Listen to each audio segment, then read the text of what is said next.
Why did you choose engineering? Because it's a masculine field, more of good. So Yes, okay, why I chose engineering. So growing up, I would always like take apart things, fix them. Even when the DSC was not working, my dad would be like, "Oh, since you like taking things apart, come and see what's wrong." So from then, and then I started getting into tech. I started watching a lot of tech videos on YouTube, and just became sort of my thing.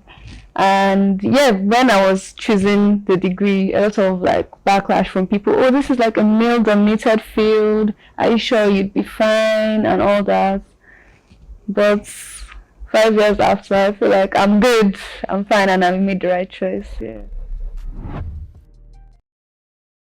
following is a conversation with Zainab Ilham Malabu. Zainab was the best graduating engineering student at the American University of Nigeria of the 2024 set. Malabu Halilu Zainabu, Bachelor Engineering, Computer Engineering, graduating with cum laude. She did exceptionally well. In this conversation, we delved deeply into her experience at AUN and how she was able to survive and thrive in a male-dominated field. I hope you would learn a whole lot from this, especially if you are an aspiring engineer or you hope to come to the American University of Nigeria to study.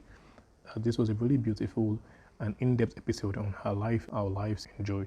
So today I'm having Ilham. Introduce yourself. Okay, my name is Zainabu Ilham Malabu. I just graduated from the American University of Nigeria with a computer engineering degree. If you didn't finish the story, as the best. Okay, Zainab Halilu Malabu, she's the best engineer in the School of Engineering. as the best engineering student, yes. Yeah, I was opportunity to be in school for the graduation. I had lots of stuff to do at home. So I was watching it on YouTube and I was just watching graduation night. And the best engineering student. You got 3 awards, right? Yes, So I what were did.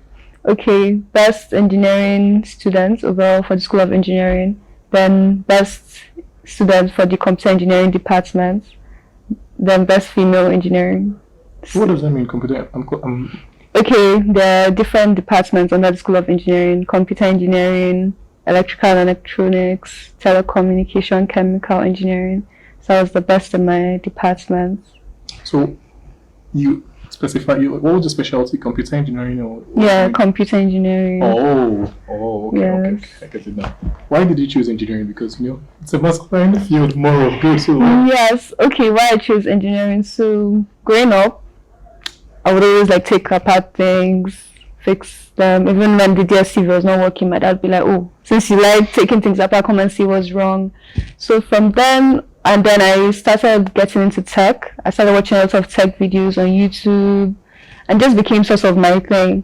And yeah, when I was choosing the degree, a lot of like backlash from people. Oh, this is like a male-dominated field. Are you sure you'd be fine and all that?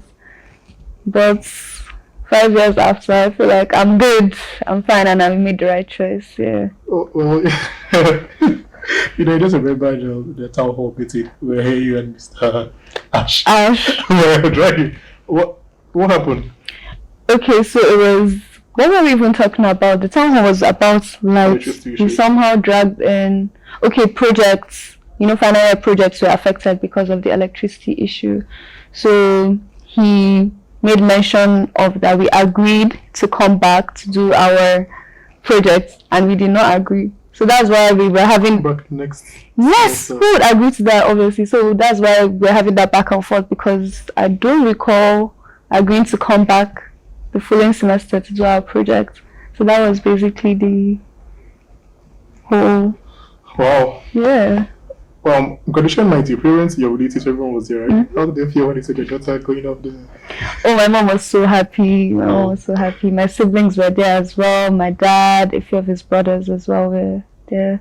Everyone was just happy, congratulating me, praying for me. You know how parents are, just prayer. And it felt good. And you're the first daughter, right? No, I'm not. I'm actually the third born. I have 2 older siblings. It's better you're not the first because you'd have the first. You would. So, okay, this is actually the Silverbird studio. That's why you look so newsy. Yes, it looks good. You have asked me what do I do here, right? Exactly. Okay. This is my second internship. My first in AUN, I don't know, AUN is I like the system because you're allowed to do both a credit-based internship and a non-credit based. Yeah. So my last internship was at the Silverbird Studio in Port Harcourt. Okay, not this one. I thought it was this one. No, not this one. And while I was there, I just didn't want to stay at home. I wanted to, leave the house, gain some skills. And so I went for the non-credit based internship. There's no notebook, nothing. You just do it? Yeah. So I think for 2 months plus I was working at it and I was so punctual. I went to work Mondays, Tuesdays, Wednesdays, Thursdays. Friday, Saturday, Sunday was for relaxing, going out with my friends. And then when I got to school, I realized that I've actually done an intensive internship. You have? Recorded. That's what I was asking. You said Monday to Friday, not for credits. Monday to Thursday. Oh, Thursday, okay. I now met Madam Great. I said, Madam, is it possible to transfer to make this into a credit base? She told me, no, it's not possible. There are two different systems. And that's how I ended up here. Actually, I wanted to intern at a film studio. I emailed Funke Kindele, Kemia Detiba, Kunya Folayan. None of them replied. The last year, I wanted to actually go work with Ebony Life. Yeah, Ebony Life. What's her name? Kemia Detiba. I think that's. So I sent my cousin there. My cousin, a lawyer, she went there. The HR told her, "Oh, sorry, we don't take interns." You don't take interns? No, I don't know why, but then that's how I ended up here. So I came here basically to fill up my logbook. Yeah. So I can graduate in peace. Well, this is not about me, though. It's about you. No, I have another question actually. Now that you're here, compared to like what you're doing in school, how do you feel like being here helps further? Honestly, this doesn't help professionally, like in terms of camera skills and blah blah. But then it does help in terms of learning to relate to people. Okay, in that aspect. A closed school environment, and also getting connections, because one of these guys might lead me to one producer or someone. That's the only way I think it helps. Then it helps me that I can shoot it. that as well. So I looked at my YouTube and the podcast as a resume, and a documenting for my children, of course. Yeah. But then I admire the Daily Wire, Tucker Carlson Network, all these beautiful media houses in America that shares my views, and I'm like, okay, if someday I want to go apply for a job there or work with them or as anything, this would or just definitely, show them my yes, CV, my YouTube definitely, channel. That's how I look at the whole thing. So well, let's get back to it. Okay. So what was hindering the light was hindering the project? So what project particularly could you not do without electricity? Okay, so I'm a computer engineering major. Most of my work is on a computer, yes. So I could say I would do it on my laptop, but the capacity, like the work capacity on your laptop, is so different from when you're using a desktop, like running software, the programs needed for the simulation and all that. And for most of us, we couldn't even just run most of the programs on our laptops because we had Macs, and Macs are sometimes iffy with the software. So we had to do it on the desktop. So we were out of the lab for weeks, obviously, because of the light situation. We'd have lights in the dorms, but we wouldn't have them in the building. So we were just stagnant, couldn't do anything, couldn't stimulate our work. We were just at a standstill, basically. Yeah. So I was a computer engineering student. Really? Yeah. And then what a switch. That's why I really admire you, because my head couldn't take it. All the calculus, it's a lot of maths. What series? The Fourier series, the transforms. The eggs, the computer. Man, I lost it then. In my former school was in Georgia, the country Georgia. Yeah. So it's the first semester. We started C++, and then Calculus 1, and then we had to write. They started at the first week. We just write a calculator program. Still going at the pace. Give us one complex program to correct it. Do this. Yeah. If I continue this way, I'll fail. But the ways I just continue because whenever I go on YouTube, right? Yeah, this is always software engineer. It's always enticing, not even yeah, but at some point I realized I was suffering in my soul and I had to run away. And then, so whenever I see engineering students, I should do a family. Because, like, this is what like, I couldn't do. I've noticed most people who watch my videos are not subscribed to this channel. Subscribe so we can grow this tribe together. So, well, today I'm doing my and I feel like this is, I would have never guessed that you were even an engineering. I feel like you're so good at what you're currently doing. That it looks like you've been doing this like forever. Yes, like yeah. I guess when you do something over and over, again, I think you get better. I've done this. My first shoots cannot be the same as this. No, definitely. I was actually thinking, how do people get to the camera and just talk? But I've done this more 50 or 100 times, and it's nothing to me. Exactly. Just on the camera. So we got. I knew it was difficult, but after like 1, 2. It gets easier. It got easier for me. So in school, like in AUN, like we give some student Emily, the writing instructor. She gives them like a video essay or something to co-produce.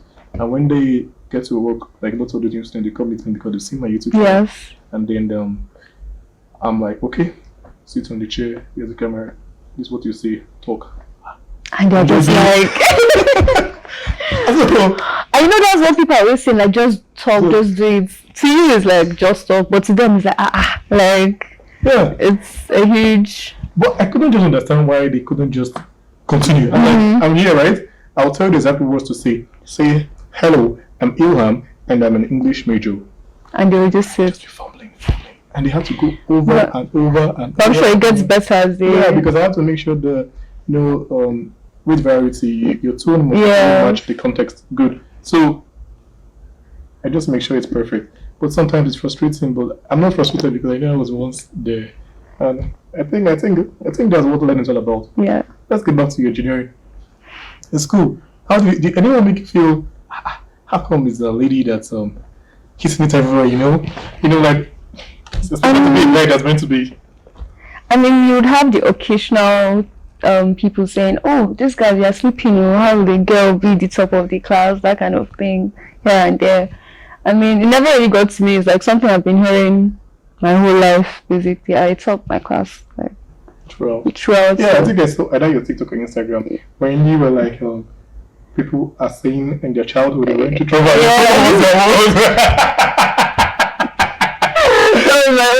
No, that was so good. I saw it about 9 or 10. Yes. So I'm used to hearing people always like, even in secondary school, the teachers would be like, this boy is, I'm not even ashamed, like a girl is stopping the class. So initially, maybe when I was younger, it was like something that bothered me, but not anymore. I mean, they should work harder. So how would you raise your boys and your, let's say you have 2 boys and 2 girls, and the girls are beating the guys academically, right? How would you go about it? I just tell them to read now, to just put in work. I wouldn't even make it a thing whereby like, boys and the girls are beating. I don't think it matters. If the girls are doing better, they're doing better, and that's Well, I think, okay, let's see what's in my head. The thing is this, before, I think 1950 or so, women were mainly working in their homes, probably, I think in World War II, they partook in building all the weapons, but the work of women was always behind the scenes, and men were expected to be the ones out there fighting, doing the maths, doing this, and then like the tides are turning and it's weird. Like, this is a man stuff, and the lady is. That's why I asked you, how would you handle this when it's with your children? I think what I feel is women have always been working. People tend to not see housework as work, but that's the work that enables the men to go out and try. Yes, because if women were not doing that work, they wouldn't be able to do that. And in terms of what was the question again? Your children, boys and girls. The girls are doing better than the boys academically. How you handle it? Like I told you, I would just encourage the boys to do more. I like the aspect is if women are not doing the work, how women be out there. Did you watch Harrison's podcast speech? The comments? Yes. I think it is you, the women, who have had the most diabolical lies told to you. How many of you are sitting here now, about to cross this stage, and are thinking about all the promotions and titles you are going to get in your career? Some of you may go on to lead successful careers in the world, but I would venture to guess that the majority of you are most excited about your marriage and the children you will bring into this world. I can tell you that my beautiful wife, Isabel, would be the first to say that her life truly started when she began living her vocation as a wife and as a mother. I'm on this stage today and able to be the man I am because I have a wife who leans into her vocation. I'm beyond blessed with the many talents God has given me, but it cannot be overstated that all of my success is made possible because a girl I met in band class back in middle school would convert to the faith, become my wife, and embrace one of the most important titles of all, homemaker. Yes. Yeah, I watched it. Not its entirety, but I watched it. Well, you saw the clip on Instagram. Yes. How do you feel about statement? Which of the statements? That he basically was saying that the women should be behind the scenes supporting their men in the domestic chores and giving birth to children and blah blah blah. And this was people that just went to school also for 4 or 5 years, and that's what they're hearing. Like, well, I don't agree with what he said. I feel like women can do anything men are doing, sometimes even better, as we are currently seeing. So, do you see the downsides to that? Downsides to women working? Yeah. Downsides to women working, really? Yeah, like, I mean, over time, do you think they're downside? No, I don't think so. I mean, when people maybe say women should not work, you're just eliminating like half of the workforce.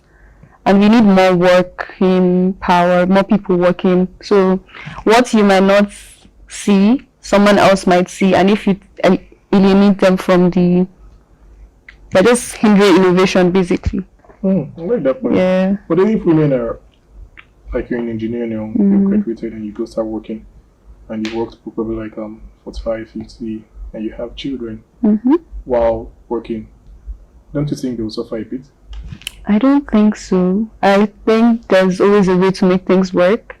If I decide to have children, I would find a schedule that works and accommodates them, obviously, so that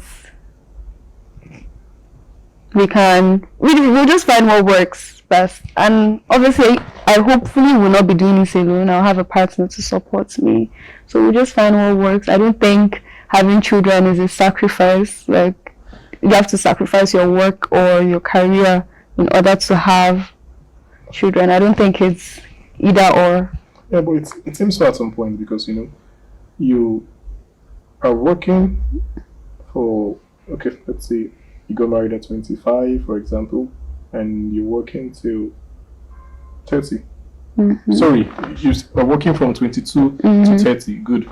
So when you're married, because of the work, you got married, and you have children at 28, and when you have these children at 28, they have to go through nursery school, primary. So basically, you can only start giving them less attention when they're in, like, let's say primary 3, primary 4, and at then that age would be like 8, 9.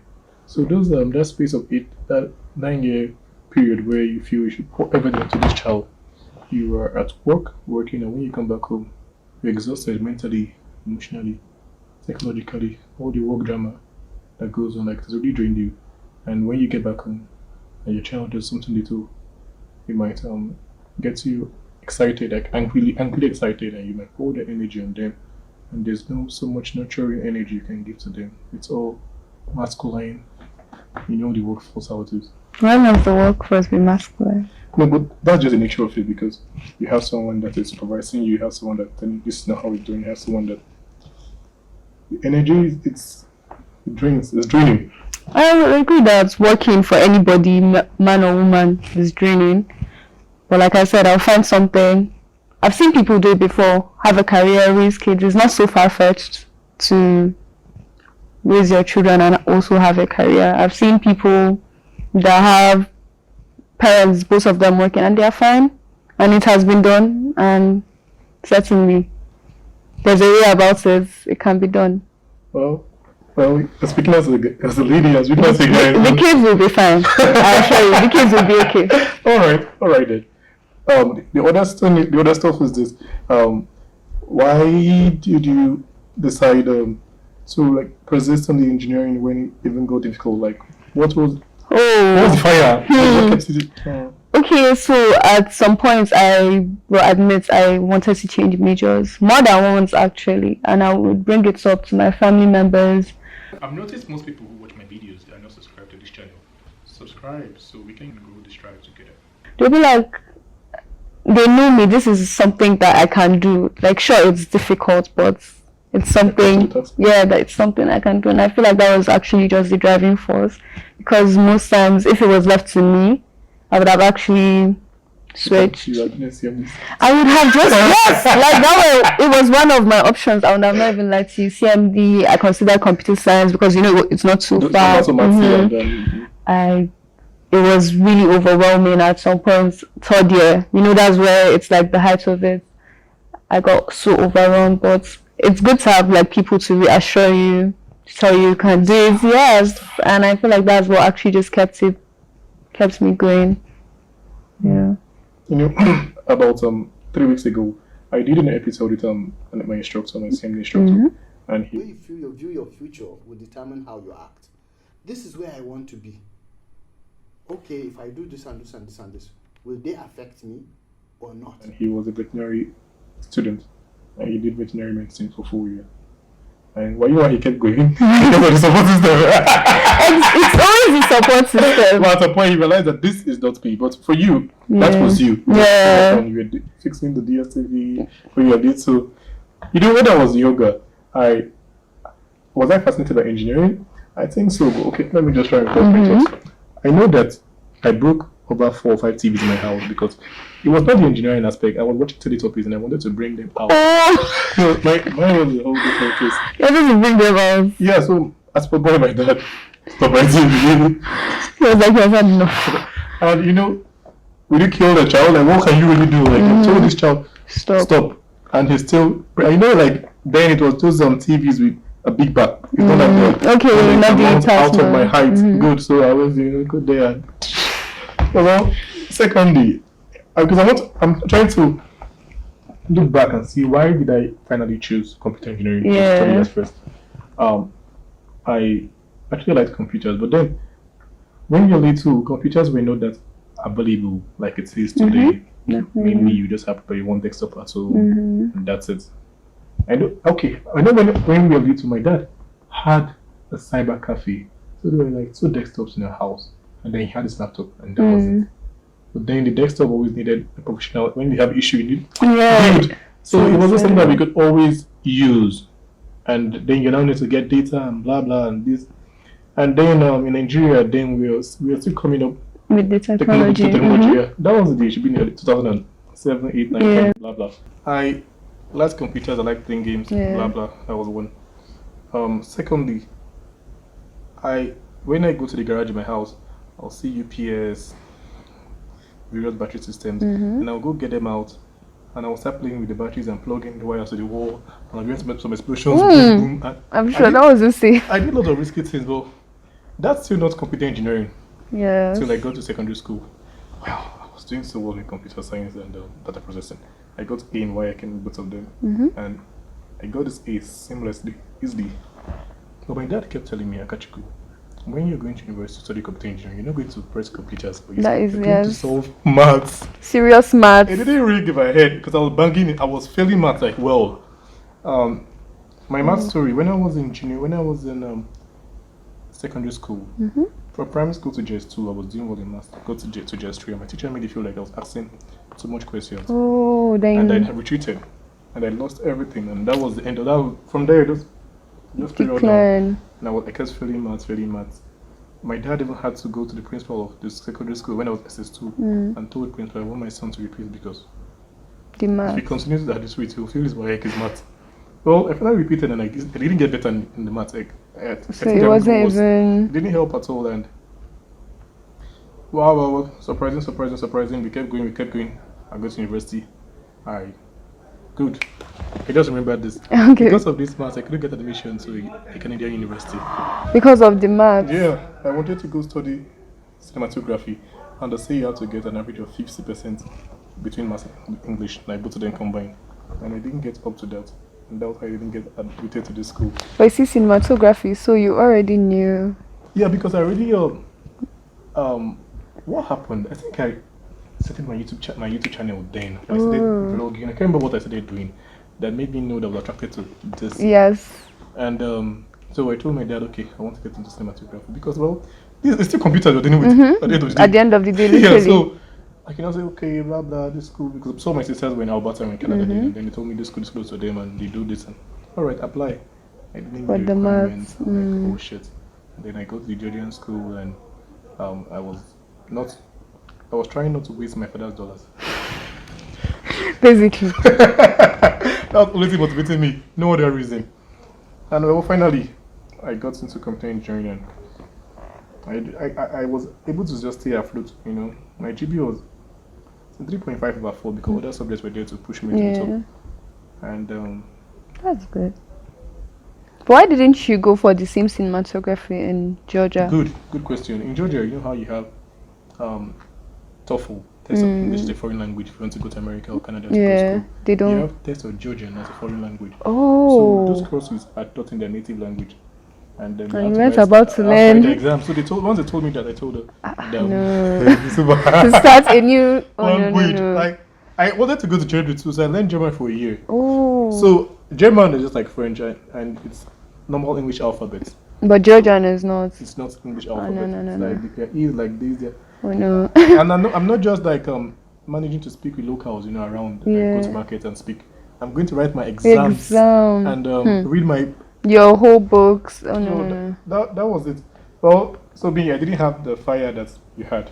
How I got to this was I was talking about my teacher who went to veterinary medicine. Yes. And realized that was not him. Computer engineering would have been me. It would have been for me, if not for the maths hiccup. But then, why were you attracted to CMD? CMD. Okay, you know I have a YouTube channel, so I actually love vlogging. Growing up, I watch a lot of vlogs, and I didn't start my YouTube channel till after I started the computer engineering degree. So it was like, I was looking for an escape. So I was like, okay, since I'm good at this, I can do this. Why not CMD? So that was how I was thinking of maybe CMD as well as an option to fall back on. When did you do a minor?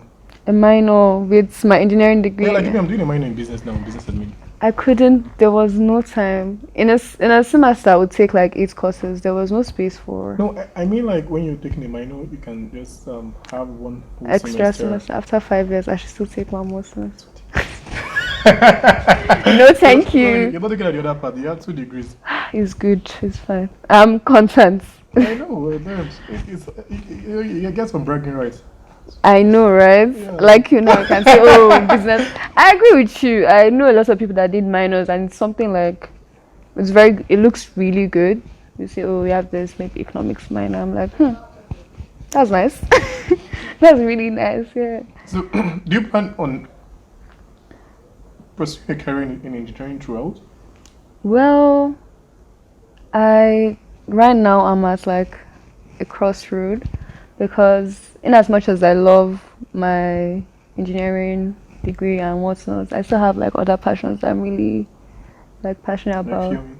Yes, like filming. I also really like arts reporting with Yonki. Yeah, I read your Afami Funa review.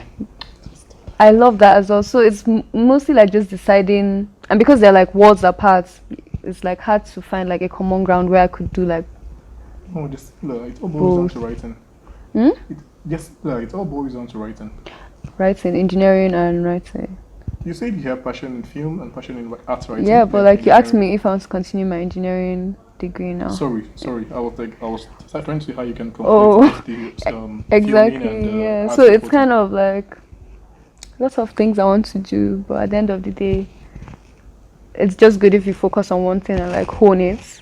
So I feel like with this NYSC year that I have, explore this passion. Yes, to explore, get more clarity on what I want to do. Yeah. Wow, so really university is not enough to get clarity. 5 years. Well, what can I say? It's 5 years, but at the end of the day, people like what they like, and like you said, that man did 4 years of veterinary medicine, but still came out and did CMD. It teaches film, screenwriting. Exactly. So you actually just never know where your passions would lead you. I'm just curious and excited to see where. How old were you when you got to university? I was 17 when I got to university. Oh, well, you're a bit older because some people are entering at 15, 16. Yes. Wait, that means you waited 1 year at home or you started school late? Well, not late. I think I started school at 4, which was normal. 4 years? 4 years, not 01. I've noticed most people who watch my videos are not subscribed to this channel. Subscribe so we can grow this tribe together. Oh, my brother said that that's 2 or 3 because he entered university at 15. Yeah, that's what I have. Some friends that also entered university at 15, but I didn't even know people were entering uni at 15 until I got to uni and I met like 15-year-olds at uni. Well, lots of people, parents send their children to school so that they can have a nanny. So they can have some free time and relax. Yeah. That means you had lots of nannies when you were growing up. Lots of nannies, not necessarily, no. So your mom was the one doing all this, taking care I mean, we had nannies, obviously, but not like a crazy number. While growing up, sometimes when my mom is pregnant, I get like 2 or 3. To help her around, yeah. Sometimes relatives will come as well. No, sure, relatives come. I mean, like the pregnancy process, Yeah. when the baby is telling the stuff like, yeah, so we should do lesser work. Yeah. Well, do you think you want your children to start school early and enter university at 15, 16? No. Why? I don't think a 15-year-old should be in university, to be honest. And having to decide your major and what you want to do at 15. What do you know? Like, no, but I feel like they should be given more time at least. And even like with the people you meet at university, it's such a wide range of ages. You have like, I don't really want my 15-year-old interacting with, yes, I feel like it's too, I'd rather have them like maybe at 18, 17, which is fine. I asked this question because you were like, you want to use the NYSC here to explore your passion. Yeah. Like, the year between after high school to enter university, right? Probably a year, you could have used that 1 year to explore some of these passions and you would have been clearer on really what you want to study in university. Well, that's the thing about African parents, right? They don't really Want you to let sit idle and just do nothing at home. So would you say you in a film school for a year or whatever? Just because I mean, if wishes were horses, like obviously I would have done all this, but it's sort of like you just graduate, you already know your next thing is uni. So I didn't even, at that point in my life, I didn't even think to take a year off and explore my passions. I already knew it was just like after high school, uni. But now with your experience, would you allow your children to enter immediately? If they want to, but if they brought up like, they want like a gap year, maybe I wouldn't be opposed to it. Well, genuinely, they wouldn't have that insight at that age. And that's fine. I feel like even if without the gap year, they would be fine regardless. They could take the gap year after, and if they don't even need, because people don't need gap year. Some people just do everything as a stretch and they're fine. So it depends. It's like a person-to-person type situation. Did you enjoy AUN? Did I enjoy AUN? Yes, I did. I met a lot of fun people, and you'd agree with me. AUN is so unique and like. Apart from last semester. Oh, well, last semester was actually. Don't worry, just continue. Last semester I wanted to ruin the whole experience for us, but yeah, AUN is really unique. I feel like of all like the universities I heard from my friends around Nigeria, we have the best experience, I would say. We do. I tell everyone that AUN is the best university in Nigeria. Yeah. They try to argue. I'm no. Like, do you really know the kind of freedom and the type of life we enjoy there? Like, you can leave school at any time. And you can even, apart from leaving this, I feel like the environment lets you grow. And explore. You can be a wicked person if you want to know. Like, there are no restrictions. Like, lots of Nigerian universities are trying to be in charge, in control. When AUN, like, they want the students to actually like see for yourself, learn, and then even with like the clubs, the societies, you can easily just join the society and then that's it. Like you just learn something. Like what year was it actually? I joined, was it CAB? My friends and I joined CAB. I'm sure you know Mimi. You've had her. I had her. How do you know? I mean, she told me she was having an interview. I hope she didn't share anything with you. No, she did not. You guys are okay. But I think that's where she learned like her passion for event planning. And it was just from like joining a club. Yeah, Titi says she's an event planner. Yes. Yeah, and With event planning, I found that I really enjoyed that. So I plan on like maybe even if it's like be under the shadow of another person that does event work, I want to work on that event. I want to learn how to plan. Yeah, I saw you in action. Yeah. During that ELS, that stuff that we wore green, Really? that we did in the grass 2 semesters ago. That Yeah. grass behind EE. What was it about? Was it ALS? SGA? SGA. Yeah. was it a Our- potluck? Yes, that potluck. That was our I potluck. saw you in action. I was just When like, my I friends was were like, taking out the part I felt shouldn't be there. And I sent the reminder to them, and so far all of them have told me that they It's- really like it. it's good to go. Apart from Didi. Didi has not, because Didi said so much. You know that week, it was the week Yeah. that lies. So Zainab, her that was sitting behind us Oh. was on fire. I remember when she was saying our organisms have died. died. Yes, the organisms did in fact die. But I like that the conversation was really, really balanced in the sense that whatever Didi said, Titi and Mimi countered. Yeah. So I feel that's I not think that necessarily is bad good. PR. Yeah, it's not necessary. If there were counter arguments as well, so that people will see. Yeah, the because I'm also differences. in on PhD, the presidential ambassadorship team. Mm-hmm. Yeah, they just started this semester, and we are going to secondary schools to go talk to them. Oh my God, have you guys started? Yeah, I went to Zainab Abubakar Mm-hmm. and Vanessa James last week or 2 weeks ago, when we went to secondary schools to tell them about the beauty of our school. and they should Yes. And how it was good. come. Yeah, so we met up some sort of resistance because we went to this school. I'll remember the name later, but it was so beautiful, and it seemed we don't interested. They didn't know we existed. Really? Just like, they say their children are writing IGSCSE. Oh, so it's they got like- their parents already known where they're going to. Sorry. So just come back next time. Well, the thing is, why I talked about this PET was because the goal of PET is to show the beauty of AUN, right? And I am a PET member, and I'm having such a conversation. And it wouldn't just look good. It's a Countering. it's good, exactly the mission of the PET. So I actually sent it to the president to assist her. Give me your review Like, before I have this. Okay, has he gotten back to you? He told me, oh, he's gonna watch it and get back to me. Yeah. So they was sending a reminder and telling him, It's probably "Hi, a busy I'm man. aiming to have this at least by Wednesday next week. So sir, please. Can be you fast, get like, on it's this? only- Yeah. Because if somehow if I just upload it and he's yet to send his review. And he well, has a few things to say that's about what I'm it. saying. Although most of my life I spent it praising AUN. Until that Yeah, semester. it's good. It has its negatives as anything would, but in its entirety, I think it's. Yeah, and that's how AUN exposes you to skills that you can just like run with and like turn into like businesses and stuff like that. I And feel when like she did so well when she was a PRO. exact right? PR of CAB, and right now I think she's working in like social media. And she studied in engineering. She studied information Information systems. systems. So Yeah, so imagine I feel- an IS major. And it just gives you an opportunity to like hone your skills and what you're good at. So I've seen a lot of people like that. They start off one thing, they do this by the side, and all of a sudden it's what they're like really good at. I feel like AUN is really special about that. Yeah. So what did you not enjoy about AUN? What did I not enjoy about AUN? And totally, it's like, let's assume the last semester didn't exist. Okay, yeah, I like to pretend it did not exist actually. I mean, most of the things I didn't enjoy about AUN were not really AUN related. It was mostly like the weather. You know, it gets really harsh, and it gets really hot. I think an AUN is not in control of that, honestly. And what else? I feel okay. This is specific to like my department, my school of engineering. I feel like it could be better run.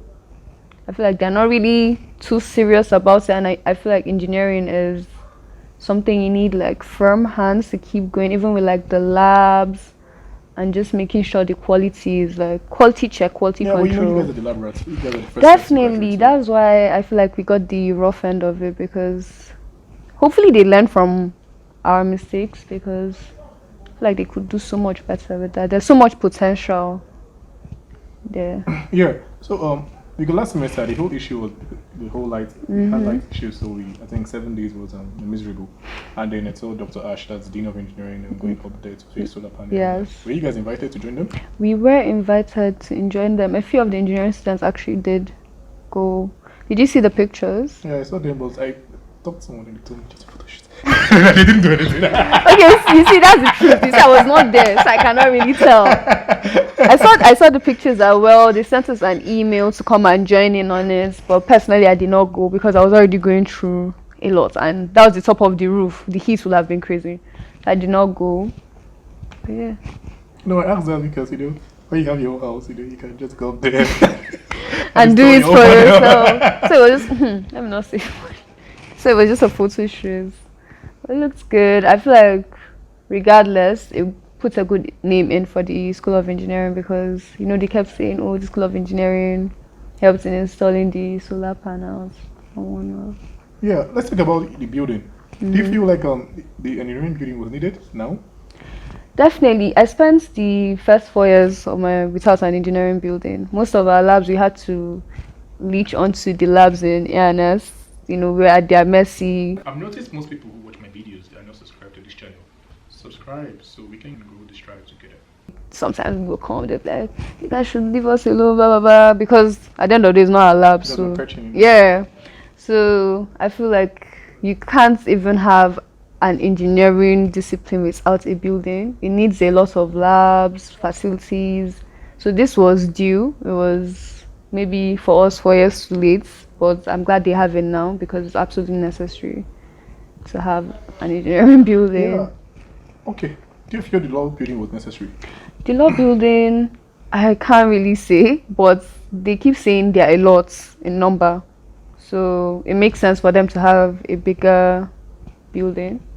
But in terms of was it truly not, I can't really say.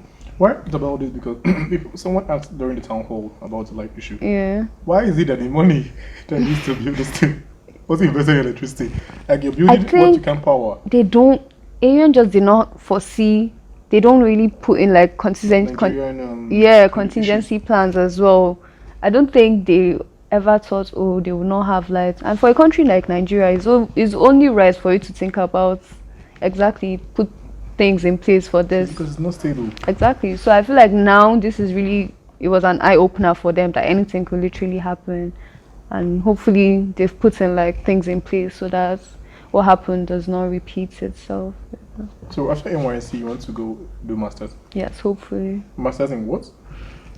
I don't know. We'll find out. I haven't made up my mind. Just even just as far back as recent as last semester before I graduated, bioinformatics piqued my interest. What's that? What's bioinformatics? Okay, so it's basically using data, like a lot of data, to learn about body, the biology, and like fight off diseases using data. You know, your DNA is like code. So you just use like coding your body like to fight back. And so how do you you take my blood, or how did you get into my body? And how do you get into your body? You know, everyone has their DNA coded in a certain way, so you could basically eliminate some diseases, some traits, things you don't like in your DNA just by coding. I don't know much about that, but I think I watched an interview once. One guy, you'd have seen it. He's in his 50s, but then they say he has the blood and the body for 20 years. Routine and his excitement for the future of the human race. I'm the first human to opt into an algorithm that takes better care of me than I can myself. He calls his all-encompassing protocol Project Blueprint. He's trying to use AI and current medicine to advance his age. He's a 50-year-old man in a 20-year-old body. He has like, I think he took some of his sons, some cells or DNA. I can't remember, but then I just want to know, how do you get my DNA code? Your DNA is everywhere. I can get your DNA from your hair, fingerprints. It's just how you just well, the specifics I really do not know. That's not really my field. But once you get the DNA, you can have it like just like maybe on your computer, and each like part of your DNA is like attributed to something. So in your body, so maybe this thing is for your eye color or something. People are doing like extensive research on it, and I feel like it's something worthwhile. We could eliminate, like not eliminate, but cure a lot of diseases, cancer. Hopefully, we cure cancer, diabetes, just by learning how DNA works. Even like not even your DNA specifically, microorganisms as well. Just learning how they work and to code their own DNA in such a way that they cannot harm us, even if they're in us. So that's something that requires so much like financial investment. And Yeah. So you know what it means to go to individual animals? Like no, not like you know like how you breed dogs. So you get a specific species with another, and then so you actively modify. Yeah. I don't see how this can work at a massive scale. It's just, well, Nigeria out of it personally. No one is funding that research. No one is funding that research. But I feel like in developed countries there are a lot of labs that are being funded just to carry out this kind of things. People are doing it. It's out there. So why did that interest you? Okay, it was HS Honor Society organized like a health week, and we're talking about communicable diseases and like how to prevent them and what's not. And Malaki, Malaki?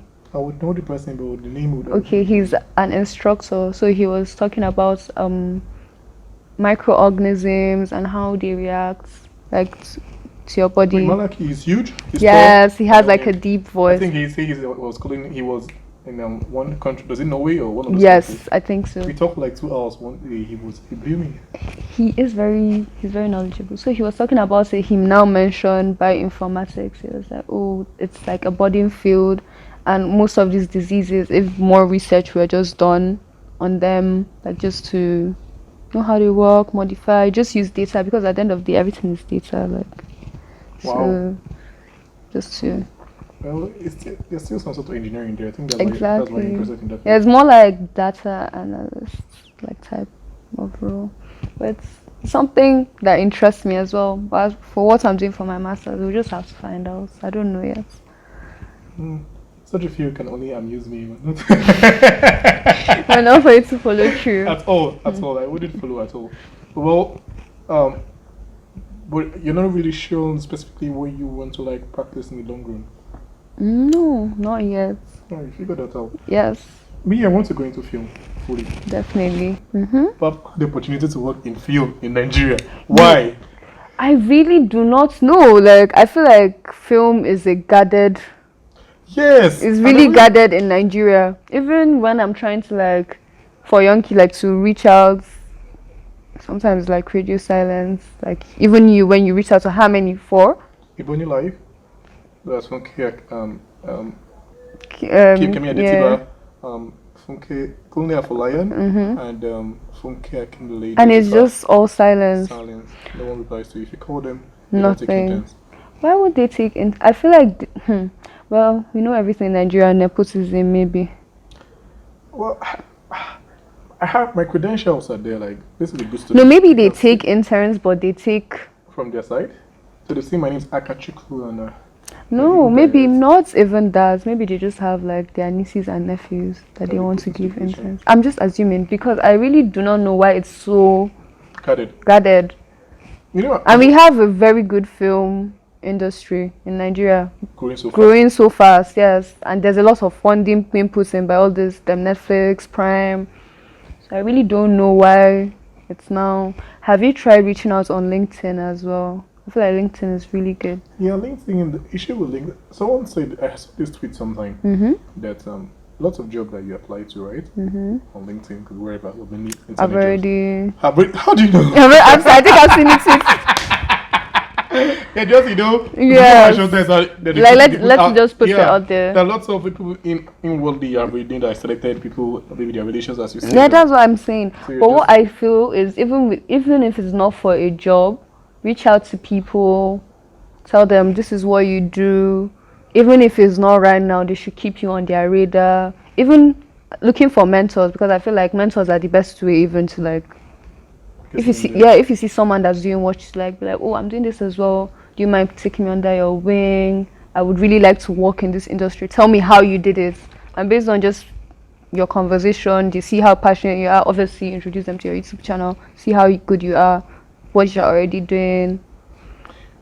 I don't think you should ever give up, though. Yeah, but then the film is a very expensive sector. Like you won't just meet a producer and a drumstick or ShopRite or good. It has 1 in a million chance that it can happen. Yeah. But it's not California. It's almost impossible to good. So, but you just need someone that can talk to them on your behalf and. You know, they tend to procrastinate. Oh, I'll get back to him. I'll get back to you. And that's why you now have to keep Yeah, you know, let me tell you a story. One guy that graduated some years ago, I think he was already an engineering course. He said he is from a French, he's a Nigerian, but he grew up in a French country. In one of these African countries recognized by the French people. So he speaks French fluently. I've noticed most people who watch my videos are not subscribed to this channel. Subscribe so we can grow this tribe together. So he brought his CV to my dad, so my dad can show his friends. Man, Zainab, I saw the CV on the dining table. You just sat there collecting those. This is what happens everywhere. Yeah. I'm just using this as an example. Good, so, and my dad might have reached out to like 2-3 of his friends and But like, I'm sure I'll get back to you, and they didn't follow up, and then him too, he got caught up. Yeah, it's really, really, really hard for young people. I feel for us, because there's the zeal. Yeah, we the want zeal to is do there, it, but the opportunity is not there. You want to get your hands dirty, but there's no more. there's money, and you. Well, so now my plan is to build my YouTube channel as a CV, right? I'd go to these American companies and work with them. I've kind of, for now, removed my consciousness from working with Nigerian media houses because I feel number one, they won't be able to pay. I feel like they will be able to pay you. I feel like that's what I'm saying. They are now being funded by all these big companies. Prime, Netflix are funding all these film houses to make these movies and series. So the funding is there. As for you give it, no, I don't think that should really. Nigeria, Nigerian culture is beautiful. I like to tell stories about Nigeria. I feel for now we don't really get the dollar. It's not here. That is fine as well. It's not here. Wherever you get the opportunity, obviously you have to maximize it. But I feel like Nigeria as well. Nigeria is a beautiful place, and I really. Some years ago, I was #1 advocate. But when I realized that, as I started growing, I could see the real challenges that we don't have light. I'm like, oh shit. Let me explain this to you. When I was 4, 5, 6 years ago, when I started making videos, I think 4, 5 years ago, and one day I showered, I already prepared the video, like my head was ready, I wore perfume, I've set up my desk. Everything was good. What did you think? No lights. No, there was light. Oh. So I sat down. And they just did not bring it back. All I wanted to do was just to go turn on the gen. But if I turn on the gen, the vibration would get into the audio. Yeah. I was like, and then my sisters, I think we were in university then in Alberta. I was like, will my sisters ever experience this in their lives? It won't even cross their mind. They won't even ever factor it. So ever since that experience, I actually realized how bad this country is. You want to edit your videos, right? Your computer dies. What do you do? They have to wait. So like, in China, in America, let me not use America, let's use Asian countries that were once struggling, like China, Taiwan, Thailand, etc. This Singapore. Yeah, Singapore. Yeah, at this they had electricity, so a young person can stay in his room and make matches or whatever you can plug to a machine and start, and then you expand your business, you sell, and it's good. In Nigeria, you don't have the opportunity. You cannot start anything in your room because you don't have light. So even see what you want to start. You don't have light. So I've looked at this in many ways, and like, a country that doesn't have electricity cannot develop. There's no magic you want to do. It's really, even as an example. Literally. I think they say 500 liters per hour that your gen consumes. And that is crazy. Factoring the price of diesel, you know. And that's money you're meant to use to invite people to live through and practice. Like, every industry in Nigeria, nothing can function. All their money ends in energy. The price of goods keep going up because the cost of production is so high. And this is honestly why I'm no longer the #1 proponent of Nigeria. Yeah, I was, even my friends, I'll always be like, they'll tell me they want to leave. I'll tell them, no, that's not an option. I have to stay back. Of recent, anyone that wants to leave, please. I feel like you owe it to yourself to even try. Because Nigeria will squander your dreams, like all your efforts, your hard work. Yeah, I feel like at the end of the day, this is our country. Yeah, it's our country, but our country is not helping us try. Yeah. I would think about it because, the best of us are leaving. When I mean the best of us, I mean people who are able to economically, people who at least have the brain, Yeah. people who are most exposed, right? And these are people that can actually bring development and change. Exactly. You're And right. these people are living. They are gone. Even Just- most of them, like half of them, if not. Every week, the number keeps increasing. People are Picture on leaving. Twitter. Someone in their khaki uniform. From personal parity to the airport. I was shocked. I was like, no time to waste time. They got their certificates and left. No way, no I way. could not believe No it. way. I could not believe No it. way, I saved the registration. I'm like, wow. Wow. She was not waiting for the last. She- She has really booked her flight. She knew that was the day she was. Shit. Do you know what? Even and she did not even change out of her khaki uniform. No Straight way. to the airport. That's how bad this.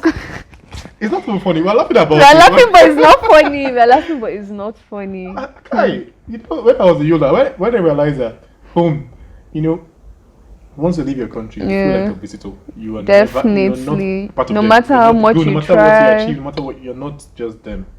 Now, in Yola, for example, I stayed in Port Harcourt almost all my life. Okay, I stayed in Port Harcourt, school in Enugu, etc. When I got to Yola, Port Harcourt close to Akwa Ibom, and while growing up, we all had Akwa Ibom chefs. I dropped afang soup over there, fine vegetable. When I go to Yola, I'm sure it was the shock of your life. any afang.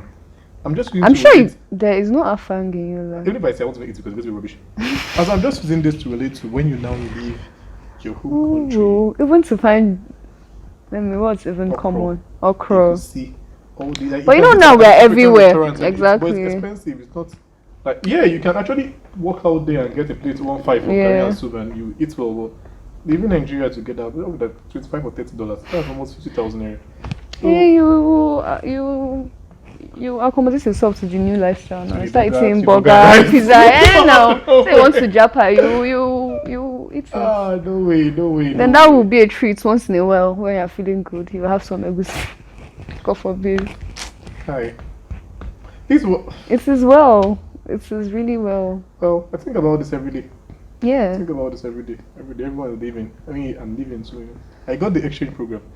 Stop! Yeah, so I'm going to America this August to Stop. January. Oh my god, that is great news. Yeah, at least that will be my opportunity to make connections there. Exactly. So I thought maybe I might wear my You see?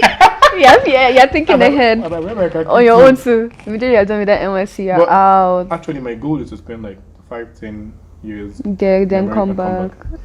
There's no place like home. And here is where Definitely, you that's what enjoy I the keep money. saying, This yeah. is where you, whatever money you're planning to make there, this is where you enjoy, like, you know. Just make the money there, Come come back here. You eat the afang, you want to eat. You really love this afang soup. Oh. Honestly. What's your best soup? My best soup is, I would say okra actually. Draw. I love Well, draw. okra, you can hardly get it wrong, you know. There are lots of places you go, so like, it's soup like egusi now. There are lots of places that you go buy it, and it's rubbish. Egusi, yeah, egusi is hit or miss. Yeah. I actually really like amala to be ewedu. I've not had that for in my life. Because I was born till now. I've not had it. Wow. The green one and the red. I only see pictures on social media. It's good. When gotten right though. You like to shikafa? Yeah, I do. You know that's a staple in the north. So. What state are you from? Adamawa. Oh, Yeah. you know one day in school they gave me to With which soup? I can't remember the soup. Oh. But So in shikava. yeah, my goal was to take semu. So I think they put it by mistake. So I usually take 2 curry. So, so they gave me 1 semu and 1 to. I finished the first semu, enjoyed myself. Now Opened the next two one, shikava. because I was using my fork and knife. I'm to sure eat. it was a I surprise. went back to them. I see like the semu you give me is bad. They were just looking at They're you. laughing. Well. Did you even try it? First of all, my fork was very hard. Yeah. So it was a difference in the texture. Yeah, so that was a turn off. Like in my head, I'm like, never. This is the end. Anytime I mean, I feel like maybe because you were not expecting it as well. And probably because it was not hot enough. Because if something is very hot, it has to be soft. Why was it that hard? Something that was difficult for That's the problem too. If it's not hot, I don't think you should ever. So the way is rice mashed. Yeah. You mash it. You boil the rice like you normally would, then mash. Then the way you turn and you swallow. Hey, wait. Did you put anything inside to make it No, but it's a different type of rice. It's not the normal white rice. Because like how would this? No. You just Yeah, it's a normal. It's a different type of rice. What would you like to tell people who with the advice relations to come to AUN? Yes, I would. Like I keep telling you, AUN is very unique. If you really want to explore who you are and grow and have fun while you're at it, we have a lot of social activities as well. Definitely come to AUN. I've noticed most people who watch my videos are not subscribed to this channel. Subscribe so we can grow this tribe together. Was it AUN that you developed your Yonki skills? Or you say writing before you got to No, I was university? always a writer. I would always write. So, why did you decide to channel that into movie critic art, Okay, so with Yonki, it was more of, I always had a thing for, art and like how art translates to like the history of a place. You can learn a lot from. After this, you go to the arts culture. Have you been there before? No, I haven't. It's just there. Okay, the one here, okay. Oh, you've been there before, right? I've been to one, but not here. Arts and Craft Village. Oh, that one is so beautiful. So sorry, continue. Anyways, so I always had a thing like, if you want to learn about a place, it's art basically tells you like a lot about it. So it was more of like just trying to do my part in like documenting and archiving the art around me. I just happened to be in Abuja. Abuja is like a melting pot. People come here from all over. So it was like you get a lot of art from different people and just trying to tell the stories of like people here and the art stage. So you were reviewing random art before you started reviewing movies? Yeah, movies is just by the way. I just watched the movie and I felt like I should write a review on it. So how come that was the one I saw? Because when you write and you post in your blog, your friends post everywhere, Snapchat, Instagram. Okay, for Yonki, I don't work on it alone. There are different art writers that work on it as work for Yonki by the way. All AUN students? No, not all AUN students. Some are here, some just people. Sometimes people just reach out. They have something they want to review. They want to use Yonki as a platform, like to amplify. So it's just trying to give people and writers that people just love art, just giving them a platform basically. So what I usually do is, it's just when something interests me, then I'll be like, oh, I want to share this with people. Then I just write about it. Yeah. Wow. No, you have good writing skills. Thank you. I wish I could write that. What's the word? Dramatically, you write in such a way that the reader feels like he is watching that movie. Good. So I don't always have those phrases to make it sound so movie-like or so dramatic. Yeah, you have to capture. Yeah. How many weeks does it take, or how many days does it take you to keep editing? Because I know real writing is editing. You just have to edit, because sometimes you think you've written something so great, you wake up the next morning, you be like, who wrote this? Edit the whole thing. Edit the whole thing, not a paragraph, not a chapter. Sometimes you just even wake up and just don't like what you've written completely. Sometimes chapters, sometimes sentences. It just depends on like what you're trying to do. So I would say on average it takes me like 2 days, 3 days to like be comfortable with a piece enough to share it. Even out of that, sometimes you share something and you now later see something you would have wanted to like change. So it's too late. Yeah, exactly. Once you share something, just zero your mind. Yeah. Like it happens to me too. Like there's some videos that, like, okay, I did an episode with Halima. Earlier this year. So that episode stressed me so much because I haven't tried. Last semester was tough already. And that was when I started taking my business courses. Okay. And I was taking really advancing the courses too. And I was taking the highest course in business management, MDT 406, business strategy and policy. And I really wanted to show those guys that I'm not only a champion in CMD, that a champion in business as well. So I wanted to kill it too. I have to read the textbook, and I was also doing Western civilization. You have to read so much. Oh, I was like, so I had to just, my editing had to take a break. Well, I edited the video. And I really noticed that, you know how we are talking now, and sometimes we could use like a Nigerian accent to define a word to say something. And the person watching it might not pick it. Yes. Then I had to subtitle it because of that. Subtitle? How long was the video? 1 hour video. Sometimes it took like 2-3 days. Like I had every single, you listen to everything that the person is saying and write it down. Oh well, finally I did it. That wasn't the Well, finally, there was something happened. Yeah, because I was using Premiere Pro to subtitle it. There are some parts of the text that wasn't blending with the time the person was saying it. So it comes about 2 seconds later or 4 seconds. So you had to now fix that as well. It was a 1 hour, 10 minutes video. So so for the first 18 minutes, and that 18 minutes took about 2 hours to start arranging. At some point, I just like, I'm done. Whatever happened. I uploaded it. My friend was asking me, Mubarak, Jimmy, why are you putting in this kind of energy? I told him, this thing is for life. You upload it now, and someone might 10 years later, if you go back to the work, don't want to be proud of your work. Exactly. He told me, exactly. You're putting in so much energy in this thing. I told him I have to, It's always good to be proud of things you put out, so that whatever is like your best work. Yeah. So think about if you. I go back once in a while to watch my episodes. So I went back to watch Jalima's episode, and I saw that mistake, and I didn't feel good about it. And I want to be just suffered a little bit more. At that point, that 1 hour could have just been. But you see, relate that to your writing. With my writing, okay, how would I relate that? Personally, when I put out something, I don't go back to view it. I don't go back to read it. I don't want to see any mistakes that might have been there. So your friends text you, they made the line better. No, unless it's like maybe grammatical error.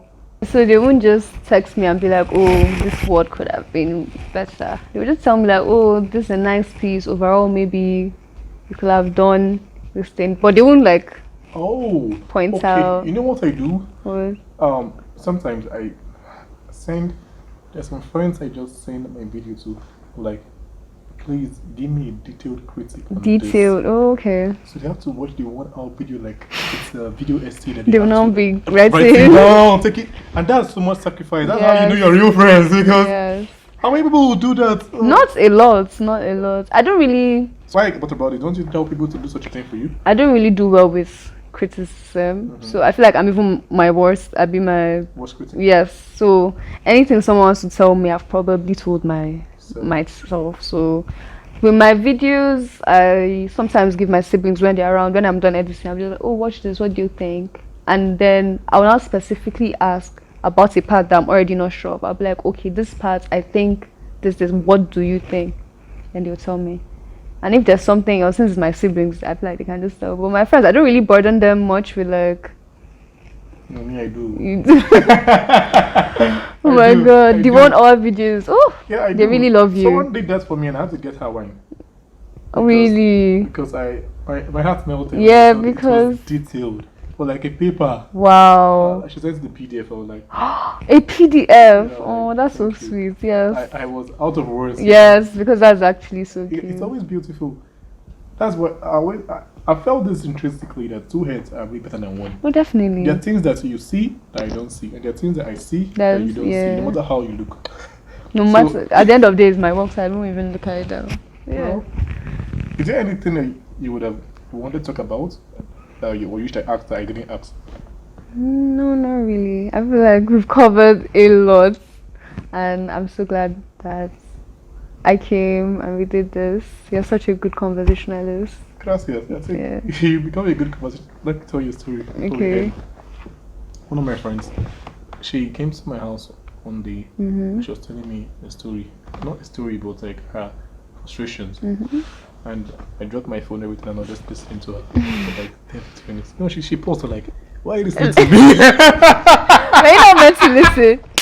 You know, people are so used to people not paying attention. Yes. That it was like, it was a shock. But we're not meant. She was talking, so we were not meant to. I didn't talk. I was just listening to her. You were just so listening. She felt, what's going on here? Yeah. I think that's what podcasting does. You just sit and listen. Listen. But I think when people talk, it's a way of healing, and also it's a way of thinking. You get to think too. You gather your thoughts together, and you notice that most of the time when I'm talking, I can't look at the person eyeballs for a long time. I have to close my eyes so that the brain can think. I don't think when you're thinking logically like too deep, that your eye, because your mind will wander. Yeah, so I can't be looking at you and be trying to think about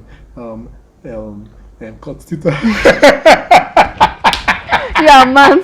You really don't. I'm done. Done. Oh my god. Done. The only math of doing in the future is money math. 1 + 1. Period. 200 million. Your dollars. So, have a great time, ciao. Thank you.